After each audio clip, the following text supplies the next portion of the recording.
Sí, sin duda, ¿no? Frente a la agresión de Estados Unidos en contra de Venezuela, frente al secuestro de Nicolás Maduro y Cilia Flores, creo que es muy importante la resistencia de los pueblos, ¿no? Pareciera que hay un cambio de época, pareciera que se ha normalizado la violación a los derechos humanos y el derecho internacional. Esto es claramente una violación del Estatuto de la Corte Penal Internacional. Crímenes de lesa humanidad se produjeron durante esa intervención estadounidense, durante esa agresión claramente que fue totalmente ilegal al no haber sido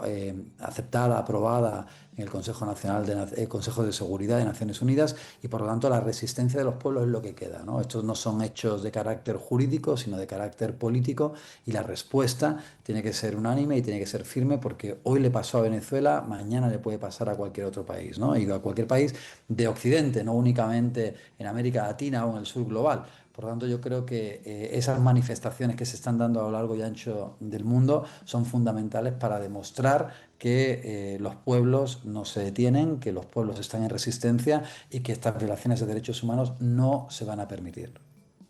Yo creo que la revolución bolivariana y también todo el ejemplo que dio Venezuela durante más de 2 décadas de resistencia al statu quo, resistencia a los aspectos más terribles y deshumanos que tiene en este momento el capitalismo, fueron claramente ejemplificados en la revolución bolivariana y en Venezuela, ¿no? No solamente en las reformas que hubo a lo interno del país, sino que también Venezuela jugó un papel muy importante tanto en la integración latinoamericana como también en las resistencias del sur global, ¿no? Entonces yo creo que de alguna manera ese ejemplo, que era un ejemplo peligroso, que era un ejemplo que además había de alguna u otra forma ha sido emulado en otros muchos países, ¿no? Adaptándose en cada uno de ellos a la idiosincrasia propia de cada pueblo, pues era de alguna manera un mal ejemplo que desde el imperialismo de Estados Unidos, que como sabemos además está en un momento claro de declive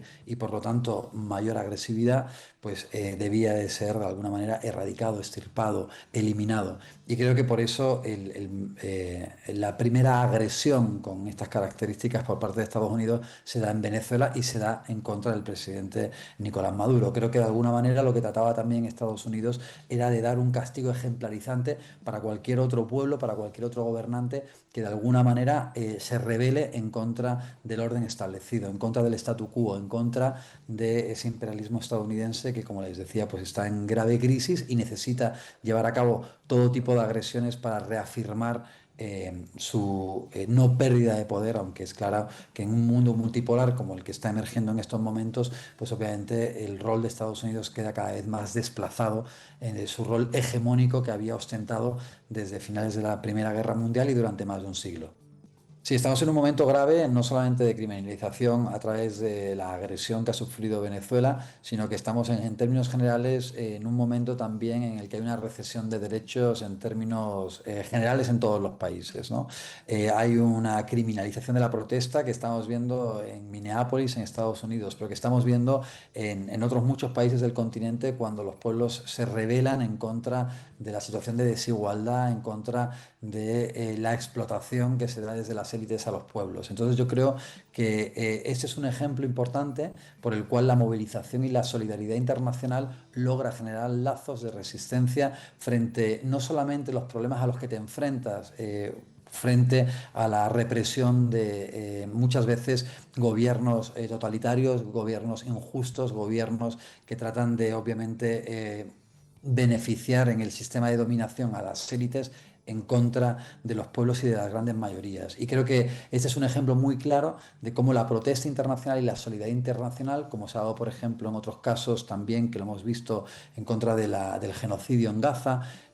puede generar una serie de lazos que al mismo tiempo tributan a las reivindicaciones y a las agendas que tienen de emancipación los pueblos. Con lo cual yo creo que el que estas manifestaciones se estén dando a nivel global genera una serie de lazos que son fundamentales para que después se nutran también las luchas internas en cada uno de nuestros países.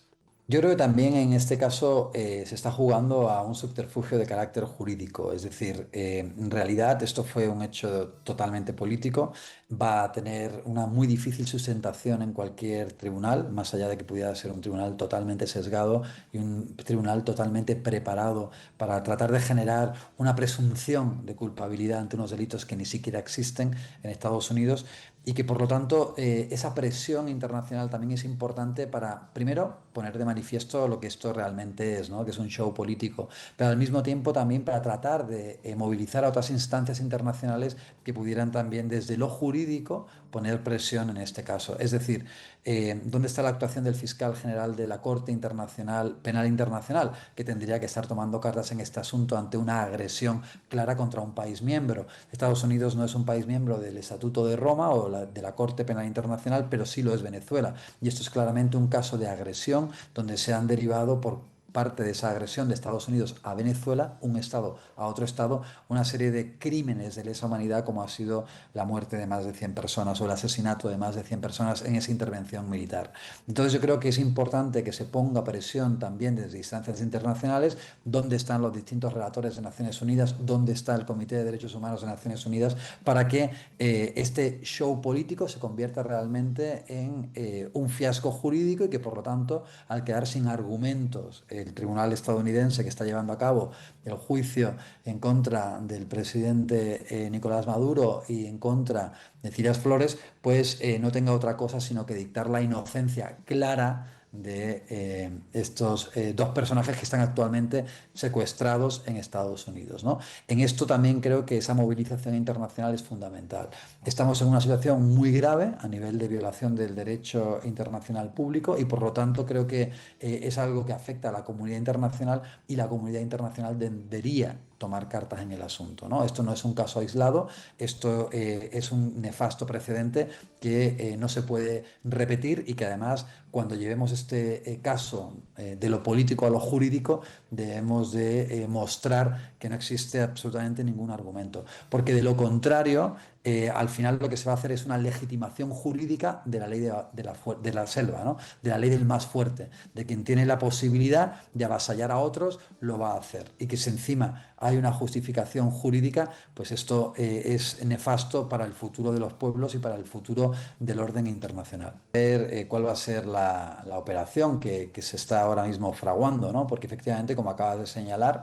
justamente el día de las declaraciones del presidente Nicolás Maduro y su esposa ante el juzgado estadounidense, pues el indictment, ¿no? O la acusación cambió totalmente su cariz. Es decir, en el año 2020, en la acusación en contra de Nicolás Maduro, pues se mencionaba, por ejemplo, en 32 ocasiones a un supuesto cártel de narcotráfico llamado Cártel de los Soles, que se sabía que no existía, que era una patraña jurídica inventada en Estados Unidos y por la Fiscalía de Estados Unidos trasladada a este tribunal estadounidense, y el día de la declaración de Nicolás Maduro se cambia totalmente la acusación y ahora se habla en tan solo dos ocasiones del Cártel de los Soles, pero incluso poniéndose en tela de juicio su propia existencia, ¿no? Y ahora se habla del patronazgo que tendría entonces el presidente Nicolás Maduro del narcotráfico en Venezuela. Se cambia totalmente por el Departamento de Justicia la acusación para demostrar que en realidad no existía ninguna argumentación para llevar a cabo este secuestro. ¿Qué van a hacer ahora? ¿Cómo van a fraguar ahora o cómo van a justificar el secuestro del presidente Nicolás Maduro? Pues resulta difícil imaginarlo.